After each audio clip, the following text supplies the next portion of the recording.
November 16, 1939. Terminal Island Federal Penitentiary, California. The sun had not yet risen when they processed Al Capone out of the federal prison system. There was no ceremony, no announcement. The warden did not shake his hand. The guards who'd monitored him for 8 years did not line the corridor. There was paperwork. There's always paperwork. And then there was a set of civilian clothes waiting in a brown paper bag. The same clothes he'd been wearing the day he surrendered himself to the system in 1931, laundered and folded, and somehow rendered strange by the intervening years. He changed in a small room. The clothes fit differently now. He was 40 years old, but he moved like someone older, slower, the disease in his nervous system having taken its quiet toll in the way his body organized itself through space. The suit that had been tailored for the man who'd walked into federal custody in October 1931, confident, still powerful, still very much Al Capone, hung slightly differently on the man who was walking out in November 1939. 8 years. 8 years since he'd worn civilian clothes. 8 years since he'd made a decision without a guard's permission. 8 years since he'd stood somewhere and not been watched. He picked up the brown paper bag containing his personal effects. A watch, a wallet with money May had arranged to be there, a small photograph, creased from years of handling, that showed May and Sonny on the Palm Island estate. He walked out. In 1931, when they convicted him, Al Capone had been the most famous criminal in America. Every major newspaper had run the verdict on the front page. Radio broadcasts had interrupted regular programming to announce the sentence. The crowds outside the courthouse had cheered or booed, depending on their sympathies. But either way, they'd been there, present, engaged with the spectacle of Al Capone's fall. He had expected something similar when he left, not celebration. He wasn't naive enough to think the world would celebrate his release, but presence, attention, the sense that his departure from the prison system was an event, the way his entry into it had been an event. He had spent weeks thinking about it, in the fog and clarity rhythm that the neurosyphilis had imposed on his days. He'd imagined reporters waiting with notebooks and flash cameras, shouting questions through the pre-dawn dark.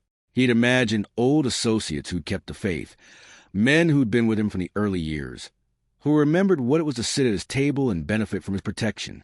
He'd imagined, in his more optimistic moments, a driver sent by the organization, a car waiting to take him to a hotel where his people had gathered, a sense that the empire was still there, still running, still capable of absorbing the return of its founder. He'd imagined May, certainly.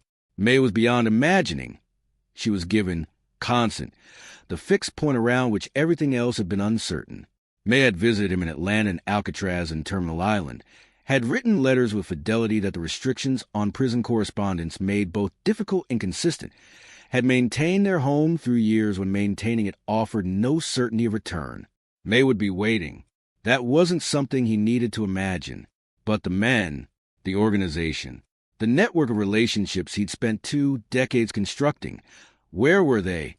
The question had arrived gradually during the Alcatraz years, presenting itself in the accumulation of small evidence, letters that went unanswered, visits that were promised and didn't come, news filtered to the prison grapevine of realignments and restructurings in Chicago that were proceeding efficiently without any apparent awareness that he would eventually return and might have opinions about them. He had understood, in the way you understand things that are too painful to look at directly, that the organization had moved on, that the men who'd built their careers in his shadow had found other shadows to operate under, that the loyalty he'd purchased, with money and fear and the promise of protection, had proven to be a rental agreement rather than a deed of ownership. When he'd stopped making payments, the tenants had found other accommodations. This was simply how it worked. He'd always known that. He'd seen other men experience exactly this. Men who'd been powerful until they weren't, who discovered the transactional nature of criminal loyalty only once the transaction ceased. He'd understood the principle perfectly. Understanding the principle and standing in an empty parking lot in the gray California pre-dawn were different orders of experience. The parking lot at Terminal Island held, in the early morning of November 16, 1939, exactly 2 people. May was there, standing beside a black car with her coat buttoned against the November chill, her face composed into the careful expression she developed over 8 years of prison visits. The expression that said, "I am here and I am not going anywhere, and I am not going to let you see how much this has cost me." Sonny was there, 20 years old now, taller than Capone remembered, with a specific quality of stillness that young men develop when they've had to grow up faster than they should have. He stood beside his mother with his hands in his coat pockets, watching his father walk across the empty lot. Two people, in the gray light, in the quiet, that was a complete inventory of what was waiting for Al Capone on the morning of his release after 8 years in federal prison. No reporters, no old associates, no cars sent by the organization, no crowd of the curious, no gesture of recognition from a world that had once known his name better than it knew most presidents. Just May and Sonny and the sound of his own footsteps crossing the asphalt toward them.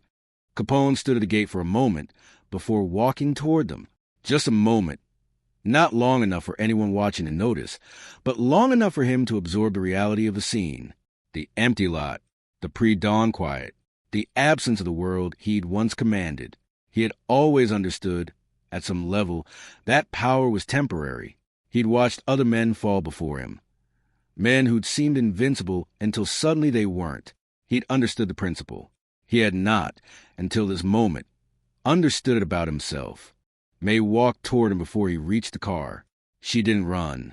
That wasn't May's style, but she moved with purpose, with the directness of someone who had been moving toward this moment for 8 years and was not going to approach it tentatively. She stopped in front of him, looked at his face. The face she'd been looking at across prison visiting room tables for 8 years. The face she'd watched change with each visit as the disease took more of it. "You're out," she said. "I'm out," he agreed. She put her arms around him. He felt her against him, small and warm and solid in the California morning. And something in his chest that had been locked for 8 years began very slowly to unlock.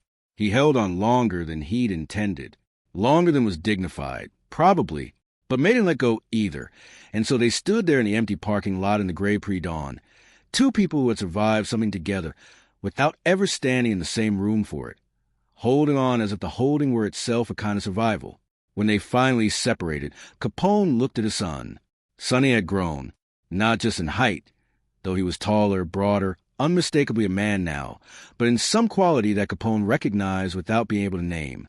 The boy he'd left behind had been 13 and frightened of the world and of what his father's disappearance meant. The young man in front of him had learned to live in that uncertainty and had come out the other side of it as something solid. "Sonny," Capone said. "Papa," Sonny said. Simple, no performance. They embrace in a way of Italian-American men who are not naturally demonstrative, but who have something that requires demonstration, briefly, firmly, with the understanding that the brevity contained rather than minimize what was expressing. They got in the car. The drive from Terminal Island to wherever May was taking them was quiet at first. Capone sat in the back seat, looking out the window at California in the pre-dawn. The flat landscape, the sparse traffic, the particular quality of light at that hour that makes everything seem provisional, not quite real. He was trying to understand what he was feeling, which was not what he'd expected to feel. He'd expected relief, some form of triumph, maybe the satisfaction of having survived something that was designed to break him. He'd expected to feel like Al Capone again, stepping back into a self that had been waiting for him. Instead, he felt quiet, smaller than he'd imagined, as if the person who had walked into the federal prison system in 1931 was someone other than the person who had walked out in 1939, and the self he'd been trying to return had ceased to exist somewhere in the intervening years without his quite noticing. "Are you all right?" May asked from the front seat. "Fine," he said. "I'm fine." She'd been answering that question for him for years, not asking it, but answering it in letters that said things were fine when they weren't, that kept the real shape of things manageable. Now she was asking it, which meant she wasn't sure, which meant the answer wasn't obvious to someone who knew him better than anyone. "I'm adjusting," he corrected himself. "It's strange, being out." "It'll take time," she said. He looked out the window.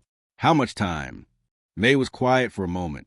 "As much as you need," she said finally. It was a kind answer. It was also, Capone understood, not an answer to what he'd actually been asking. He hadn't been asking how long it would take to feel comfortable outside prison. He'd been asking how long it would take to feel like himself again. And to that question, May didn't have an answer, because the honest answer, the one neither of them was ready to say aloud yet, was that feeling like himself again might not be possible. The man he'd been was too far back, and the road between then and now had changed him in ways that 8 years of incarceration had only accelerated. The news of his release reached the newspapers by mid-morning. The coverage was muted compared to what it might have been in 1931. America had other things to think about. The war in Europe was consuming attention. The Depression was finally easing. The cultural moment that had made Al Capone into a symbol had passed into history. He was news, but diminished news. A footnote, a name from a decade that was already beginning to feel like ancient history. The Chicago Tribune ran a brief piece on page 4. The New York Times mentioned it in a column on page 6. The radio stations that had once interrupted programming to broadcast his trial verdict noted his release in passing between other items. In 1931, Al Capone's conviction had been front-page news across America. In 1939, his release warranted page 4. This, too, told its own story. Former associates who learned about the release through the papers responded in ways that confirmed what Capone had begun to understand in the parking lot at Terminal Island. Some sent brief notes, formal, carefully worded, maintaining plausible distance.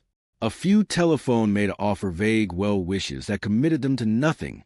A handful simply said nothing, their silence as eloquent as any statement. The men who had sat at his table, who had taken his money, who had built their careers on the infrastructure he'd created, they were busy now, managing what remained of the outfit without him, building the next chapter of a story in which he was no longer a character. They wished him well, probably, but they didn't come to California. They didn't arrange a welcome. They had moved on, as the world always moves on, and his release was something that happened in the past, even as it was happening in the present.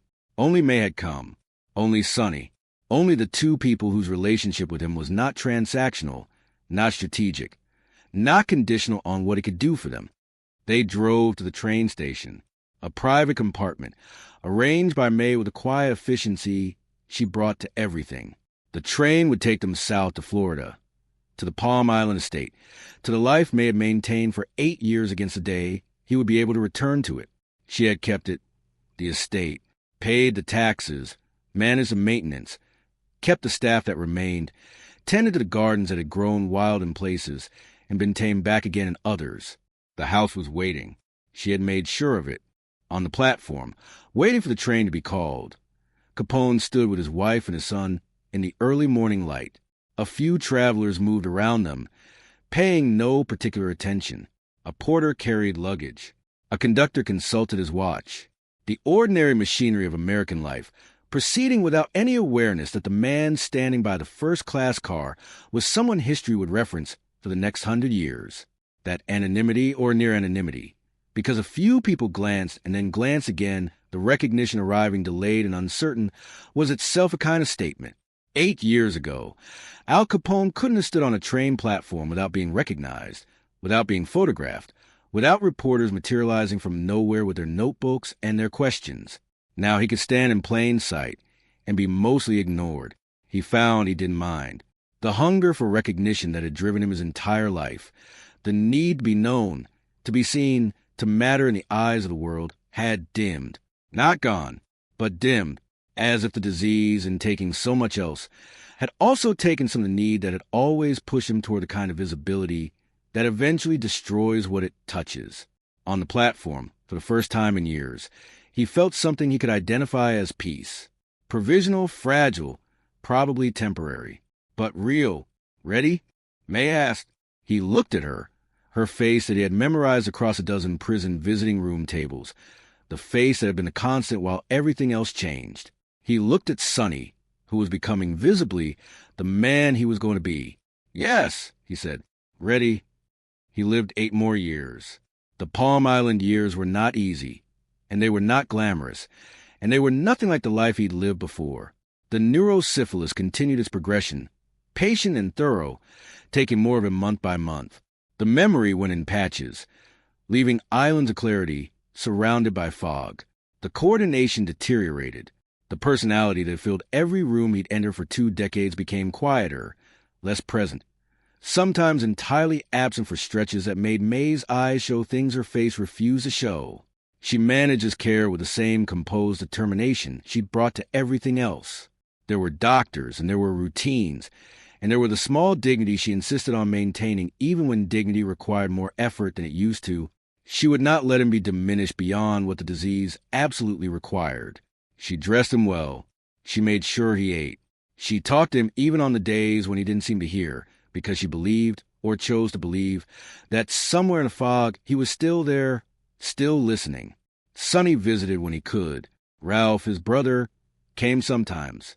Old friends from the early days made occasional appearances, some out of genuine affection, some out of complicated loyalty that had survived the years, some simply because they were aging too, and the sight of Al Capone reminded them of something they'd been and weren't anymore. What none of them saw, what the newspapers hadn't been there to photograph, was a morning in that Terminal Island parking lot, when the most powerful criminal in American history had walked across the asphalt toward his wife and understood, perhaps for the first time with complete clarity, what he had and what he'd lost and which of the two mattered more. Al Capone died on January 25, 1947, a stroke, followed by cardiac arrest.